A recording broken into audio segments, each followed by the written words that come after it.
So the crows have been going off.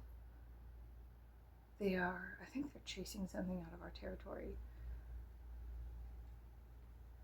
The other day I saw a murder of them, and there must have been a young one trying to impress the rest of them, because he, like, right as our car was coming, he flew below the car quickly and landed with his friends, and I was like, what does that mean? I was like, what does that mean? I don't have my mic today because it's in one of these buckets, and I took my organizer and I took all the makeup out of it and I put it in the buckets that I have for makeup.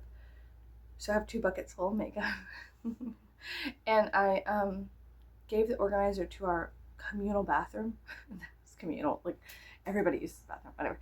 But like the downstairs bathroom, so we could put deodorant, cologne, perfumes, and cologne, and then my hair care products in it because I was so tired of everything being on the countertops. It was pissing me off. It was like starting to piss me off. So if you hear crows in the background, they're going after something. I don't know what it is, but yeah.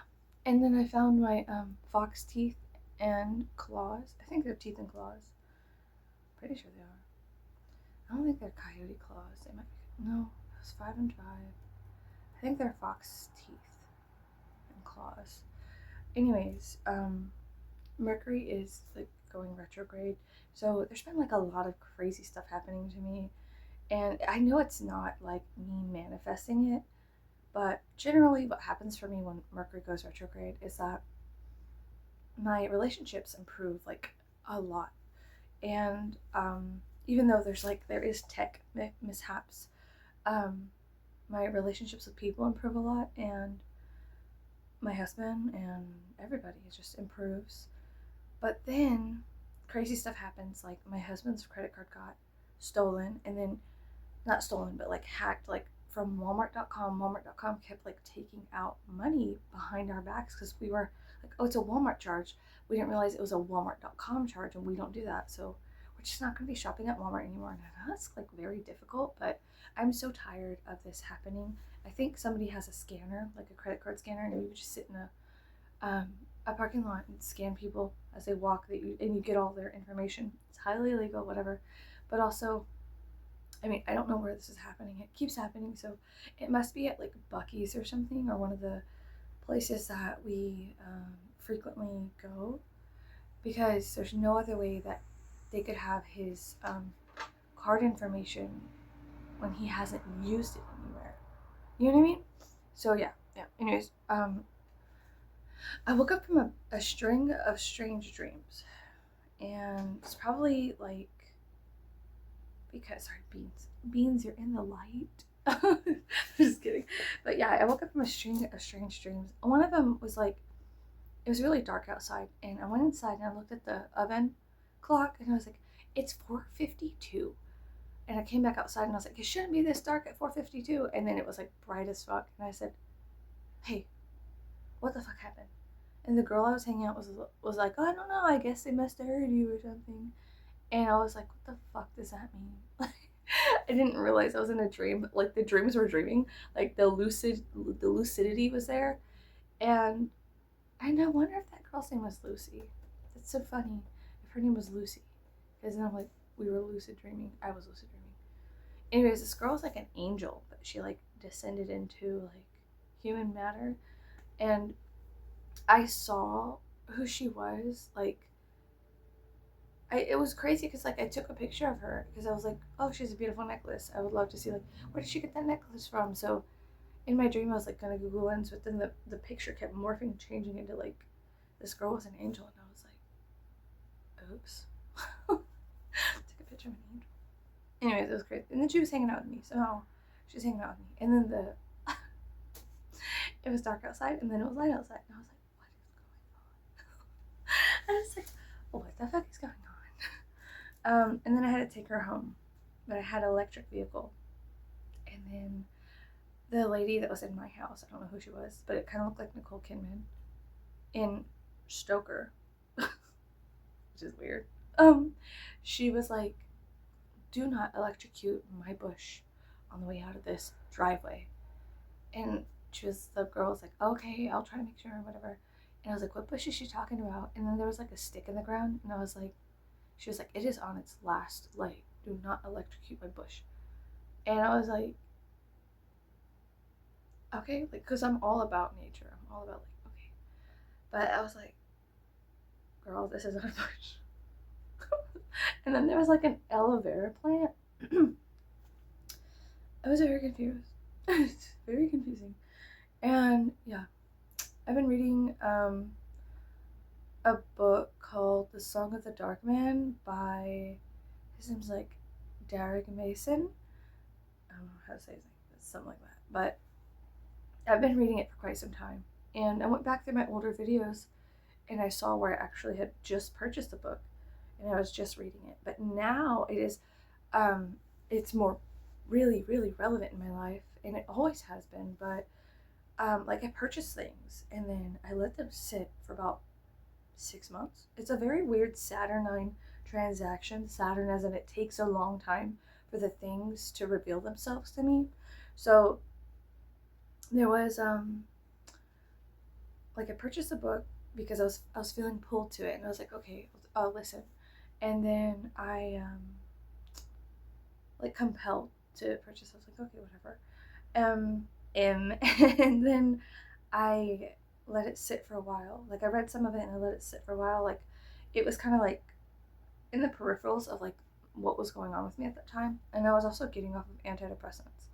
It was like a lot of things, and then just now recently, everything is like revealing itself to me and collapsing and coming together as to why this is so important. And I was like, that is so crazy. Number one, it's crazy that people can collectively have very private interactions with a entity, deity, something like that, and collectively all somehow have the same interaction whenever they keep it very private, because it's like embarrassing or like very intimate. And or taboo. Taboo is another good word, because devil at the crossroads, father of the witches, witchcraft has been like, um, you know, sorry, I have like an air spritzer, so you probably heard that. Like, it's predominantly quiet, like silence is golden, and you're not supposed to talk about it because they'll kill you. Kind of like, so traditionally, talking about this stuff is like very, no, no, no, no, bad, no, no, bad girl. And so, yeah, but now I'm seeing a lot of things being revealed to me about my life, and it's all coming together, and it's very exciting because I love a good mystery. I'm like a bloodhound with a scent, and so I get excited. I'm like, wow, this is great. Okay, yeah, I'll follow that. I'll follow this. I'll follow that. And then when you follow things and they're all and making a path, and it's almost like while I'm investigating what's going on, the things are moving and then clicking in, and then I'm able to go forward. Whereas before it was just like this. Like, there was a blockage in the way, and it was just like, no. And I was like, hey, I know there's something in front of me, but I can't see it because it's too close. Do you know what I mean? And so right now in my life, everything just feels really good. Sorry, there is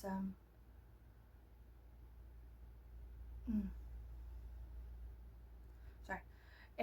Anyways, I heard a horn in the distance. Okay, so yeah, I've always had very, very unique and interesting experiences compared to the people in my immediate, is it proximity, vicinity, close to me, the people around me. I've had unique experiences, but when we go online, we find that these unique experiences are more common because people can find each other from very far away places. um, and then there's like this validation that happens. It's really interesting. Some of my fondest memories are like talking to people within the pagan community and just hearing them out, because I love hearing about people's personal, is it gnosis, is that the word, but like their personal, individual, um, intimate relationship with deity, and then how they also, because they're working with deity, it goes back and warps that image into like a modern picture of them kind of thing. I don't know. But yeah, and that's like it like serious, because I'm usually funny because I'm trying to be funny. Because like the world is too serious. Um but yeah, that's something that I love doing. I love, and it's very intimate, like people in their relationship with their deities, their gods, their goddesses, their archetypical whatevers.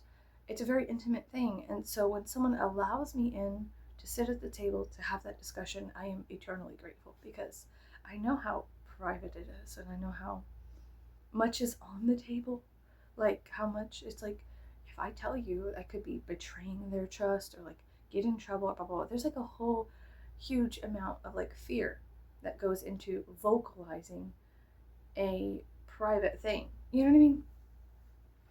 Sorry, this is a cup of coffee for today. It's got little butterflies on it. Yeah.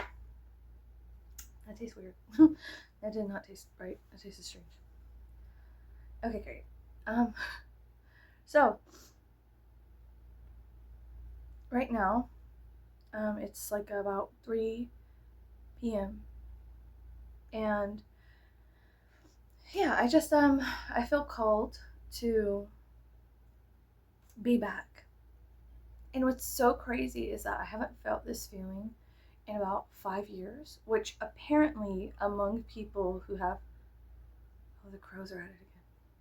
People who deal with like paranormal experiences, or like notably like kind of document those things, they will have like periods of rest and then periods of activity and periods like years of just nothing happens, and then something happens, and then yeah, it's like a strange like, have you ever played Phasmophobia? It's like chilling, and then the ghost is hunting, hunting, and then it goes back down. And that's what it feels like. There's like these periods of, there's spikes of energy. And now, could they be cosmic? Could they be internal? I don't know. I don't really know yet, but it's something to take into your databases to kind of like, okay, I'll log that away. That's what I like doing. I like being like, I'll log that away. Also, let's see. And also, it's okay that I don't have a mic right now because the house is so quiet. It is so quiet right now, and I hope you guys can hear me. I might have to like boost the audio so you can hear me. Maybe so you can hear the crows.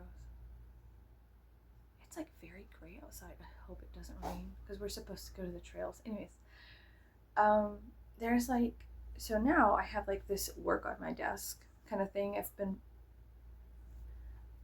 like piecing together the last 4 years of living here ish, and finding out that there's an area that I frequent that I did a ritual in high school with a bunch of girls. It's so crazy. Everything that comes together is so crazy when I say it out loud. It's like another puzzle piece clicks into place, and I'm like, oh my fucking god. But in high school, me and like I think 4 of the girls went into the woods, the same woods we're gonna go into today, and did like a binding ritual to each other to make a coven. And then a lot of crazy things started happening to us collectively. We were very synced up, all of our periods synced up, all of our thoughts kind of synced up, and then we were really one collective like group. And now that was stupid because we were high school teenage girls, and I had to do a lot of healing and cord cutting rituals. They're here.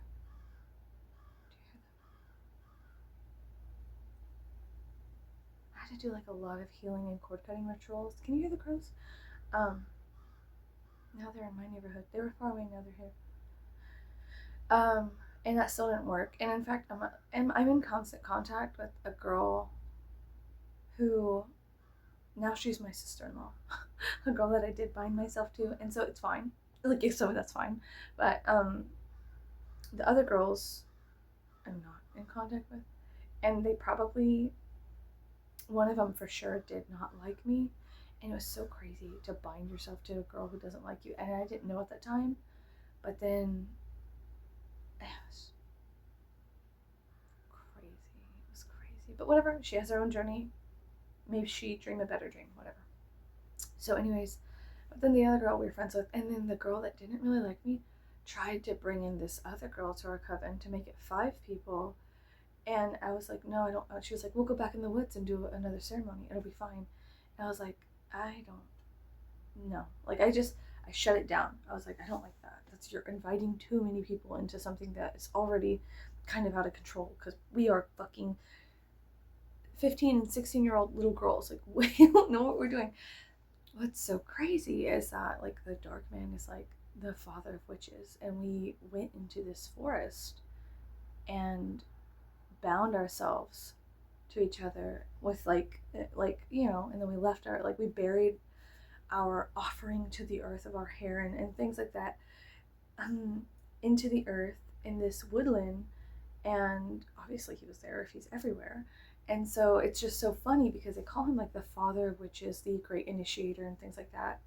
And there we were, little girls doing witchcraft in the woods. And what's so crazy is I have this scar on my head. It's so crazy. Like, mothers are very intuitive. Even if your mom's batshit crazy, hi, batshit crazy mom club. I'm not crazy, but my mother was bonkers to an extent, but don't tell her that.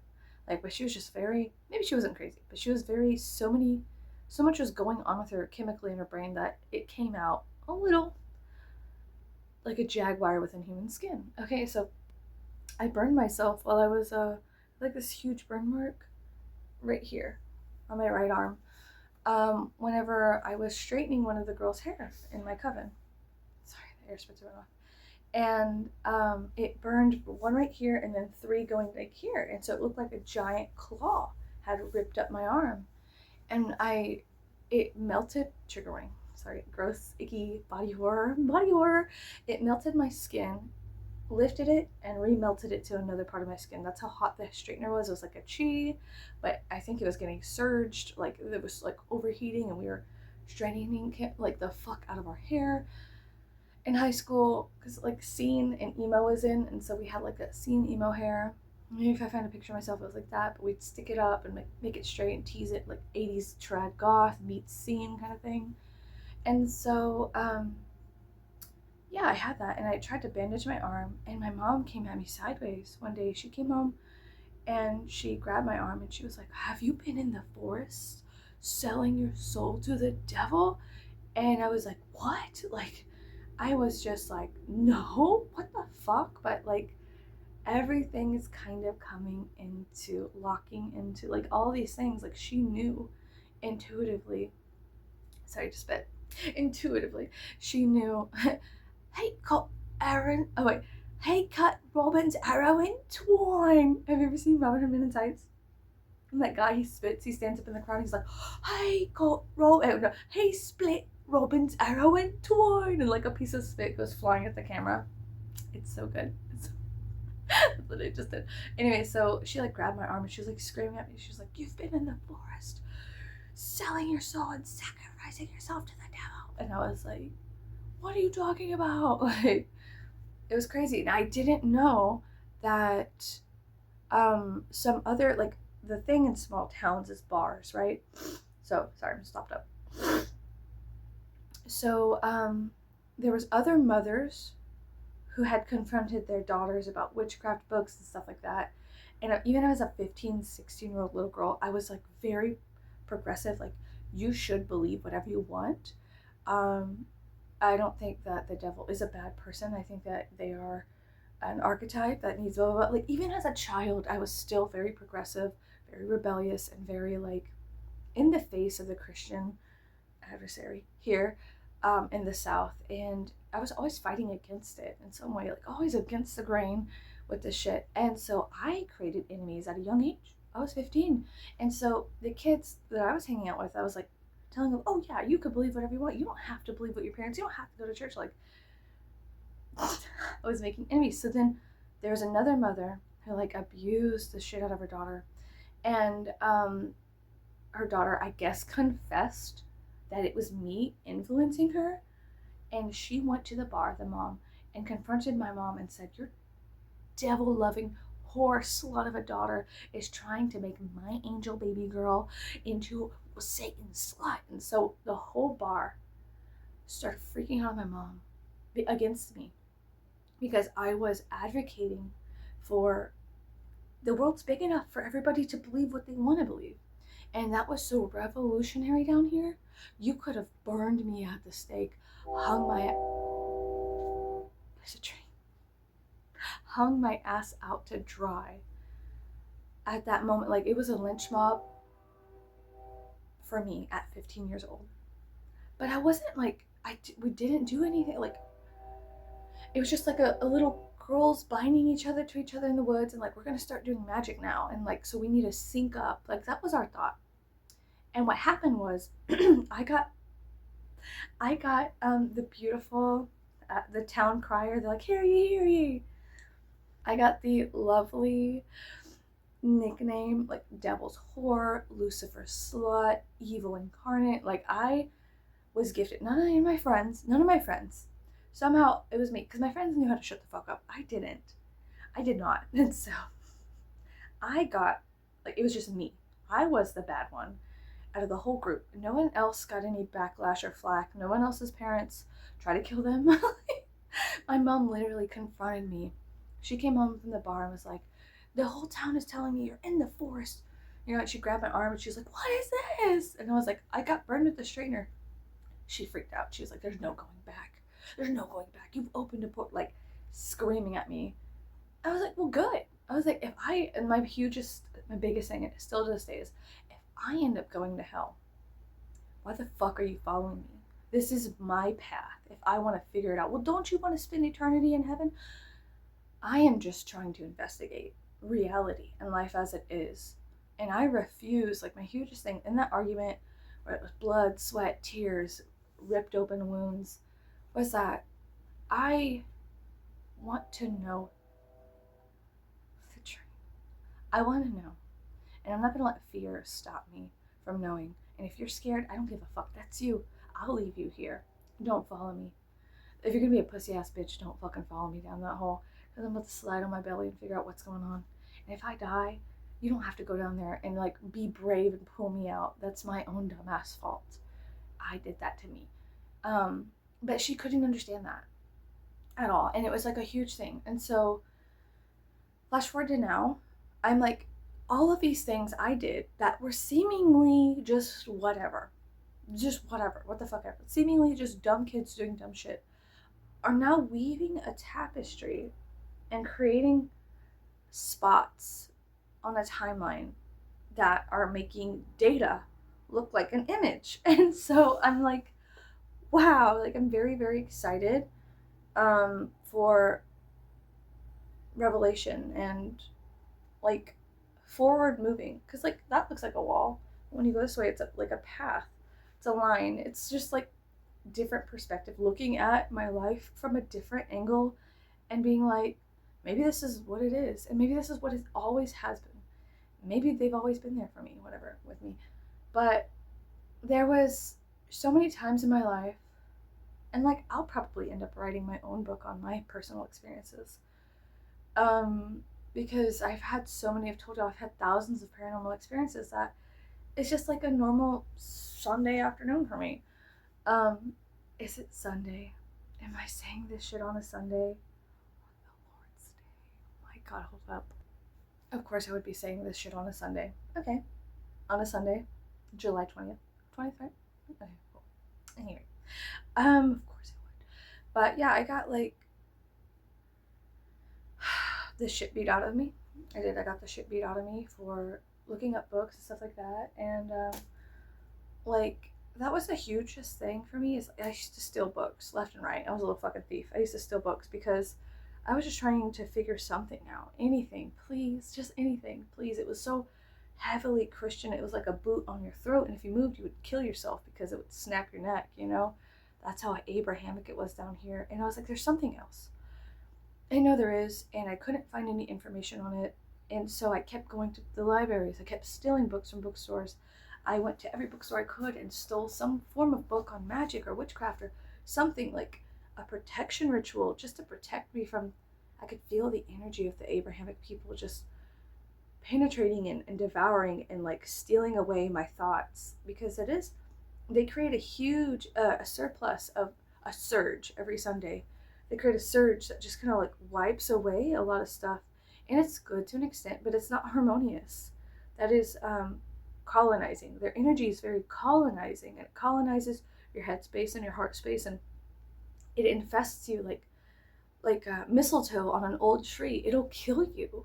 You know, it's very parasitic, and so you have to be aware. But like also, what's so crazy is that the devil in Christian mythology, the beast, the whatever, is a cracked door for you to leave.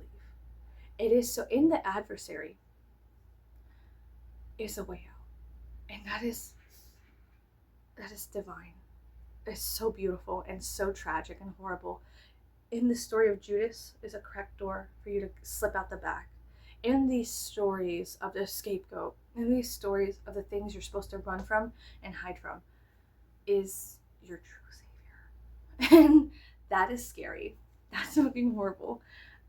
Because if you're smart enough, you'll start questioning, and then the whole church will rebuke you or beat you or waterboard you and say you're possessed or whatever.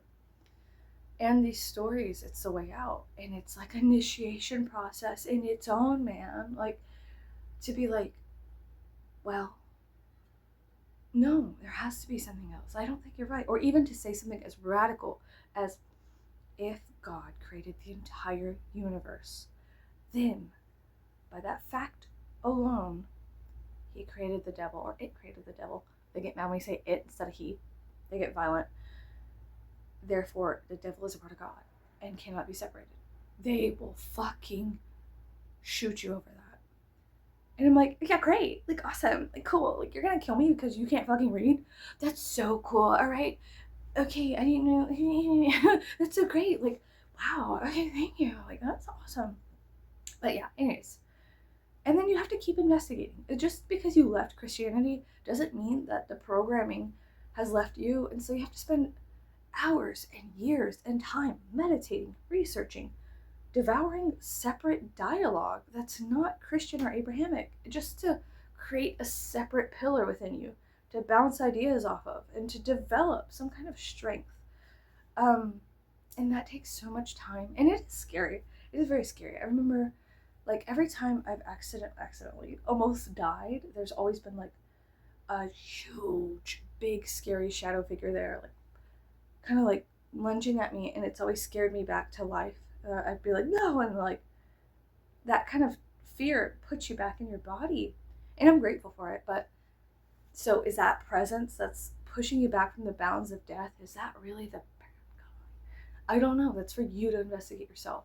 You know, you probably have had very strange experiences yourself, but you're never going to realize them until you start over analyzing your life, maybe writing down your dreams and starting that slow walk on the path to whatever the fuck you need to find. You know, there is so much in this life, and we get overstimulated and over information and like oversaturated with advertisements, horseshits, algorithm, bullshit. It's like all of these things are cradles that keep us dumb, nullified, and in baby form to where we can't evolve past that. And it's an assault. It is an attack. It is on your individuality, on your pursuit of truth and spirituality. And for a while, it feels good being lost in the sauce, being lost in the algorithms of IG, FB, all that stuff, right? It feels good just to be with everybody. But there'll come a point where, like, this ain't it. And then will come a point. And there will come a soldier who carries a mighty sword. And he's going to liberate you from that cradle of shit. Like, it's crazy. And, like, I'm grateful. I am very, very grateful. And I think that there's a heavy amount of, like, being misunderstood. And, like, there's a heavy amount that I'm probably going to be misunderstood in this, too. I don't really give a fuck. But it's all just this, like, initiation into what is and what isn't. And it's very exciting and very interesting. And, yeah, I don't know. And is it a path for everyone? I don't think so. I really don't fucking think so. Because if everybody had to be on the same path, I think that would be causing imbalance. I think that we all have, you know, the universe, this, whatever, is big enough for all archetypes to unfold and bloom in their due time. And don't let anyone tell you otherwise. because what, you're gonna tell somebody that, oh, we have now classified that flower, that archetype, as a weed, and we need to rip it away from the human consciousness. Well, I'll let you know that if you take weeds, you rip them away from where they were weeds, wildlife, rip it away from where it was planted. Let's say you throw it into a compost pile. You've just made it so fucking fertile, and now it's going to spread like wildfire. You've caused an imbalance in the natural cycle. It'll fix itself eventually, but not before upsetting and uprooting everything else, you know? Because a lot of the times what people do, we're in the metaphorical land. People will identify a weed, something that actually is healthy and good for the body in some way, shape, or form. A lot of the weeds in your front yard are actual herbal medicine for your kidneys, for your liver, to detox. They're medicine. So your front yard is filled with medicine. Even dandelions, okay? Which people put cancer-causing Roundup on, and then it kills you. You trying to assault dandelions in your front yard will kill you. And that's it's crazy, because you're upsetting the natural rhythm of dandelions helping the bees and the pollinators and go forth, and then in return you're putting Roundup on them. The Roundup is killing you. And so in a way, nature's handling in the worst way possible, in the saddest way possible, nature's handling that imbalance of humans, like putting pesticides on stuff, by taking out the humans who are putting pesticides on stuff. If you use pesticides, chemical pesticides, it will kill you eventually. Stop and just fucking investigate. Like, what does a dandelion, what are the properties of dandelion? What are the chemical components during different stages of a dandelion's life? And you'll find out a lot of really amazing stuff. So what happens is, let's take the dandelion in this metaphor. Let's say people are all kinds of different flowers, flora and fauna and whatever. But right now, humanity is attacking the dandelion in the front yard. And now they're going to take it away from being a flower and classify it as a weed. It's a weed. And so now they're like, well, how do we get rid of this weed? You try to pull it up, you throw it in a compost pile, it becomes, little stars and blooms everywhere. And then next week you have tons of dandelions everywhere because you tried to get rid of it. And then it's a whole thing. And then you're like, okay, well, that's not gonna work. I need to put poisons on it and kill it. So then we have people putting Roundup on a dandelion, and the Roundup eventually gives you cancer. Like, it's a fact, And so Roundup then kills you because you're trying to get rid of a dandelion for a all green grass front yard that is not healing. This is wild. It's just wild to me. And then when you put a weed in the compost pile, it actually gives them superpowers, and they a weed. When you put it in the compost pile, they go out and they spread very fast. Beans, be careful. Ooh, okay. So yeah, that's just one way to think about it. But what I'm saying is that it's important for all of us to stand up for the dandelion, to help the people who are killing it to stop. Because if we can get the information out, hey, you upsetting the natural balance of your front yard is upsetting the pollinators, is upsetting our actual life. And then it's just getting that information out, getting that truth out, where ignorance causes a lot of chaos in a negative way, but it handles itself. And sorry, spit again. It handles itself in a way that is kind of sad, because if you didn't know that Roundup will eventually give you cancer and then eventually kill you, you just think, oh, well, everybody has a green yard, I want to be like everybody. And then that kind of being like everybody, falling into that cradle of shit, is what you eventually die from. Just, it's like another metaphor. The bats in a cave, they live on the tops of the cave and they have babies on the tops of the cave. But anytime a bat falls from the cave, they need to climb about 4 feet to fly. They can't just fly from the ground. They have to climb and glide, and then they get up. But caves are filled with tons and tons of batshit guano, and there's all kinds of insects living in it. There's a whole ecosystem, but they're carnivorous and they devour. They're breaking things down. They're the Saturnine teeth breaking things down. And so if a bat falls into its own shit, it will become eaten alive by the thousands of like layers of different insects and microbes and infections and diseases and everything within that that prima material of life, that black material of life as well, which is very good compost because people in hazmat suits will go into caves and extract that guano and then sell it for the gardens because it's so good for the gardens. It's like, so then we have these people in all white going into this black cave, extracting that black earth, that black material, and then giving it back to the earth, redistributing it, and then more things can grow violently beautiful and in any way they need to. It's really cool. It's really cool. Really, really, really great, cool stuff. But anyways, what I'm saying is that the world itself is big enough for everybody to have a think, for everybody to have a perspective, for everyone, not just one to sit there and overshadow everyone and destroy everything, because that's not harmonious as well. But I feel within the next couple of years, probably the next 7 years, we're going to have like a lot of people leaving Christianity, and that's fine. But when that happens, there's like a surplus of like, when there's an awakening happening, and it comes in waves. It really does. Healing comes in waves too. It's like an onion. It's like an onion. But there's always this mass amount of misinformation, and people who are just awakening have all of these thoughts because they've never been allowed to have any. They've never been allowed to question, have thoughts, have feelings. They've just been submissive dogs to a guy at a fucking preacher's table, and it's just so sad. So they are devouring the fullness of life and not really thinking because they're still programmed a certain way. And so there's like this, whenever the scales start tipping, there's a moment of imbalance that happens to regulate, you know? And I feel like it's coming, that kind of stuff. So there's going to be like a huge renaissance of spirituality. Now, I don't really know everything at all. I barely know anything. And in fact, I'll let you know I'm an idiot.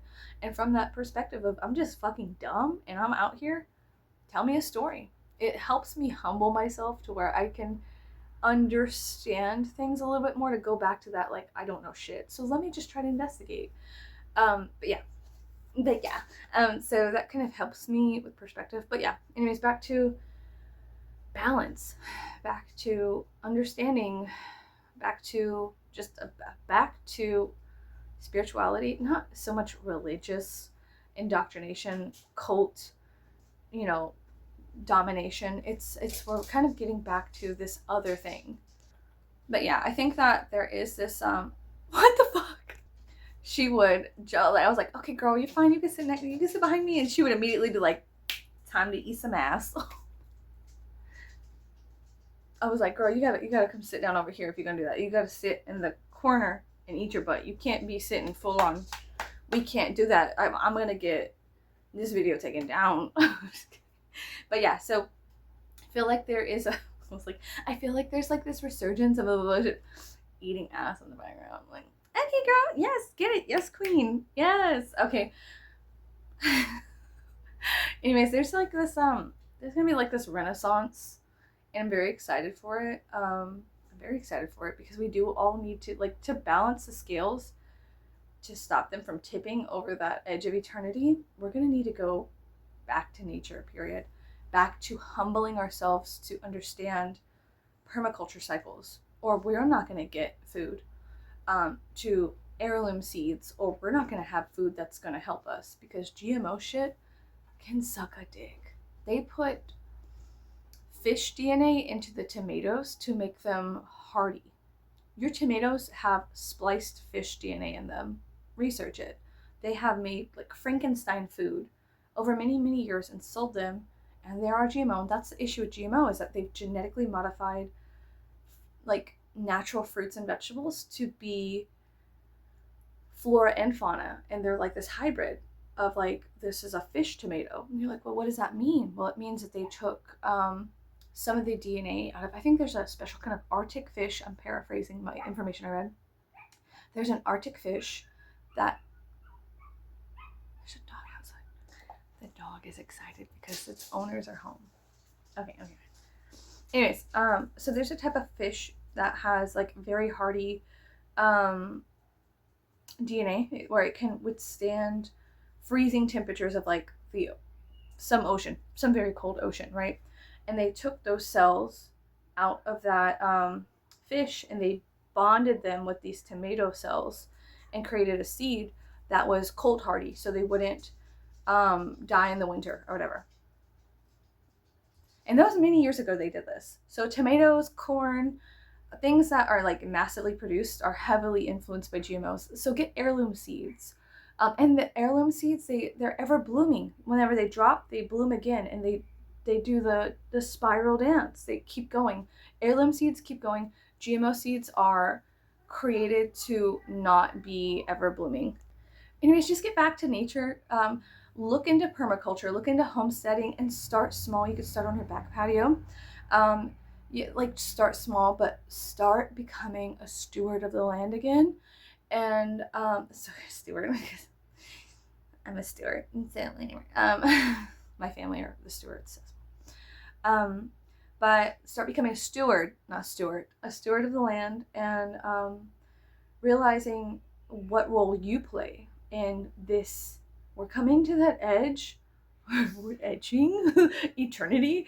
No, but we are coming to that point where if we don't individually start fucking doing the land healing and fixing what's going on and becoming more educated and spreading education without ignorance and attacking people, then we are fucked. We're cooked, bro. Yeah, everyone's starting to wake up, so I'm gonna go because I don't have a mic, so you're gonna hear everybody hooting and hollering on the VR and stuff like that. But yeah, it's up to the individual. It really is. Okay, with all that being said, investigate your own stuff, investigate your own myth, investigate your own archetypes. Remain curious, remain humble, and like start getting to it. Start buying plants, start planting stuff. Look into organic, how do you say, the fertilizers, and like, you know, legally in the States, at every city, you can have about 6 chickens in your backyard. Start working with the 4-H clubs or the agriculture clubs. Start enveloping yourself and getting back to the land so you could heal the land too. And that'll heal you. But you don't understand that we are all interconnected, okay? And so whenever you start healing the land, it will heal you too in some way, shape, or form. And it'll unlock that door from being like this to being like this to being like that. Okay? I don't know if that makes sense. And then the book, I'll put it right here, The Song of the Dark Man. I like it a lot. It's really good. It's really good. It's very interesting. I've been here, there, everywhere, and it's a good thing to add to your library of myths and stories and modern folktale. You know what I mean? About something that's very ancient. Okay. Anyways, goodbye.